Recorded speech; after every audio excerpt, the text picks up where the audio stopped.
Lord be with you. A reading from the Holy Gospel according to Luke. Jesus said to his disciples, I say to you that listen, love your enemies, do good to those who hate you, bless those who curse you, pray for those who abuse you. If anyone strikes you on the cheek, offer the other also. And from anyone who takes away your coat, do not withhold even your shirt. Give to everyone who begs from you. And if anyone takes away your goods, do not ask for them again. Do to others as you would have them do to you. If you love those who love you, what credit is that to you? For even sinners love those who love them. If you do good to those who do good to you, what credit is that to you? For even sinners do the same. If you lend to those from whom you hope to receive, what credit is that to you? Even sinners lend to sinners to receive as much again. But love your enemies and do good and lend, expecting nothing in return. Your reward will be great, and you will be children of the Most High. For he is kind to the ungrateful and to the wicked. Be merciful, just as your Father is merciful. Do not judge, and you will not be judged. Do not condemn, and you will not be condemned. Forgive, and you will be forgiven. Give, and it will be given to you. A good measure, pressed down, shaken together, running over, will be put into your lap. For the measure you gave will be the measure you get back. The Gospel of the Lord.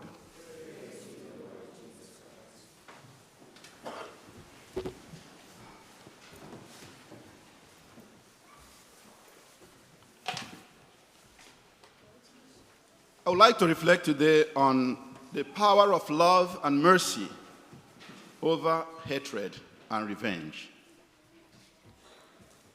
In philosophical anthropology, we learn that we as humans are rational animals, but we share something in common with other animals that are not rational. We have emotions, we have feelings, like of love, of anger, of fear, etc. Hence, our natural instinct or inclination is to love those who love us and to hate our enemies or revenge or bear resentment when people hurt us. However, we are not just rational or natural beings. We are also spiritual beings, made in the image and likeness of God. Hence, in today's readings, Jesus invites his disciples, those that listen to him. Listen, Jesus is speaking today to his disciples that listen to him. Today's gospel is not for everybody. It's for the disciples of Jesus who listen to him. Are you a disciple? Then listen to what Jesus is saying. Jesus is telling his disciples, those who listen to him, to live a supernatural life, to become like God, their Father, to overcome revenge and hatred with love and mercy. A story was once told of a man who had every reason to seek revenge. His best friend has betrayed him, spreading lies that made him lose his job and his reputation. And for months, he was consumed with anger and hatred. He was plotting how he might expose his former friend's wrongdoings. Then one day, he was in church and he heard a homily on forgiveness and mercy. It wasn't easy, but he decided to let go of his anger, of his hatred, of his past, of the pains and hang-ups. Instead of seeking revenge, he reached out to his friend, offering a chance of reconciliation. That act of mercy and love changed both their lives. And he was able to find inner peace and joy that he had lost for many years. And his friend, humbled by this undeserved kindness and mercy and forgiveness, asked for forgiveness. And both of them were reconciled. And they felt free once again. Now, this struggle and tension between our natural and supernatural instincts, or between vengeance and mercy, is exactly what we see in today's gospel and first reading. In the first reading from 1 Samuel chapter 26, we hear the story of David and King Saul. David had led the Israelites to a war that killed Goliath. When he came back, the women were rejoicing and they were singing praises to David. And they said, Saul had killed in hundreds, but David had killed in thousands. And King Saul became angry. And he wanted to kill David out of jealousy and hatred. And so David ran for his dear life. But now, as we heard in the reading, first reading, David got the perfect opportunity to take revenge on King Saul. King Saul had been hunting him, but he got to a place where he got so tired and he lay down to sleep. And there where he was sleeping, defenseless, unconscious, David came and found him. His men urged David to strike him, to kill him, and take what rightfully belongs to him. But David refuses. He refuses to kill Saul, and spares his life. And this is what he said. Who can lay a hand on the Lord's anointed and be guiltless? David chose mercy over revenge. He chose love over hatred. He trusted that justice belongs to God. And so there is no need to revenge. In today's gospel, from Luke chapter 6, verse 27 to 38, Jesus pushes this message even further.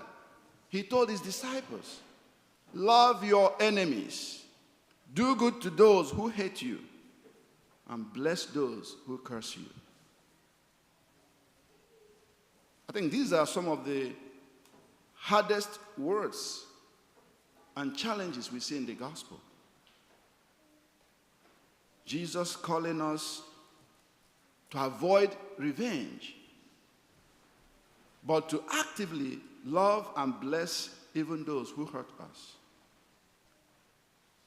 That is not easy. It's not easy to love my enemy. It is not easy to do good to those who hate me. The natural inclination is to avoid them, to run.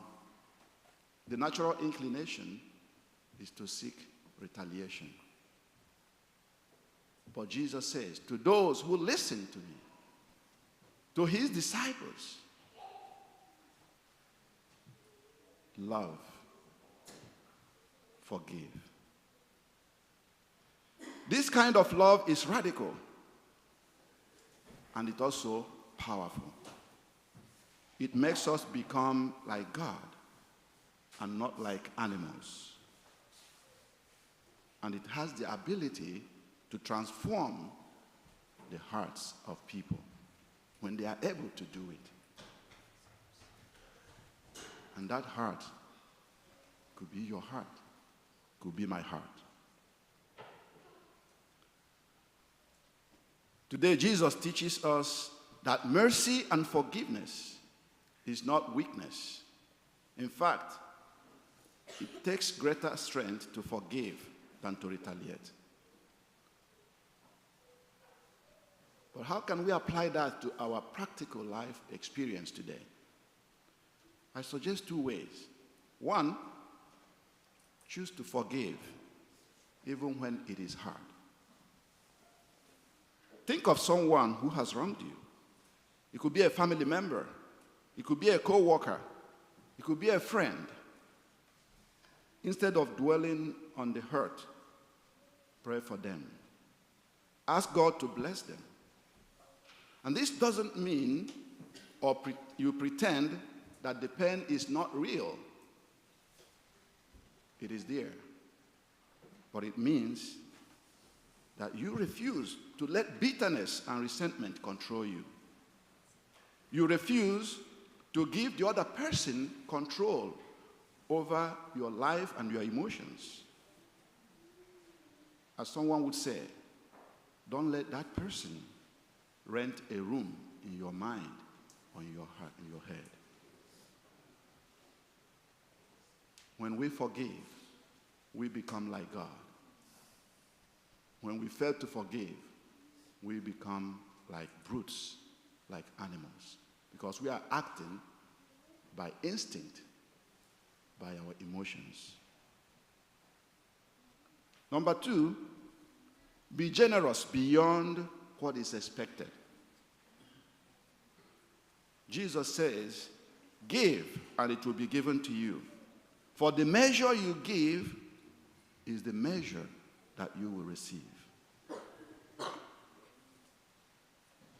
So find someone this week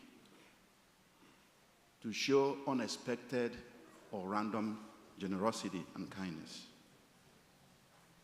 Whether it is in kind or in time or forgiveness.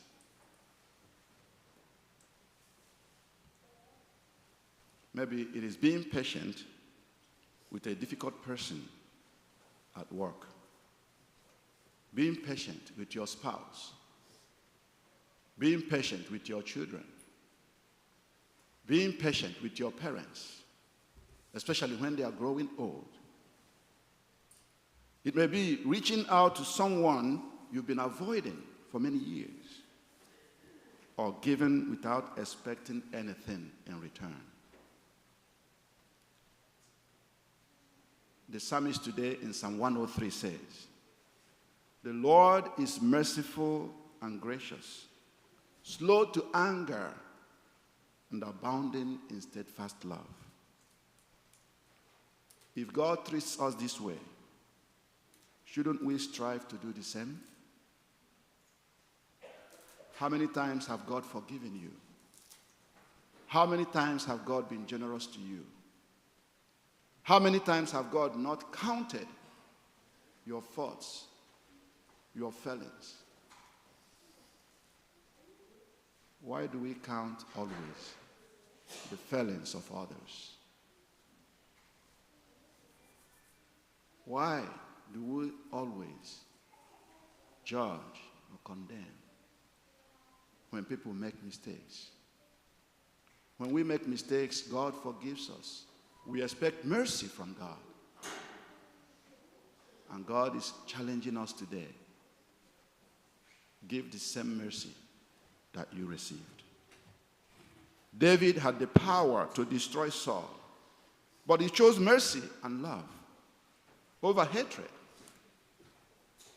Jesus had every right to judge and condemn those who killed him. But he chose love. He chose mercy. He chose forgiveness. And that is where he got his strength. There is power in forgiveness. It sets you free. It fills you with peace and joy. So today, dear friends, we are called to that same strength. The strength of overcoming revenge and hatred with mercy and love. So take a moment of silence and ask yourself, who in my life needs that mercy and forgiveness today?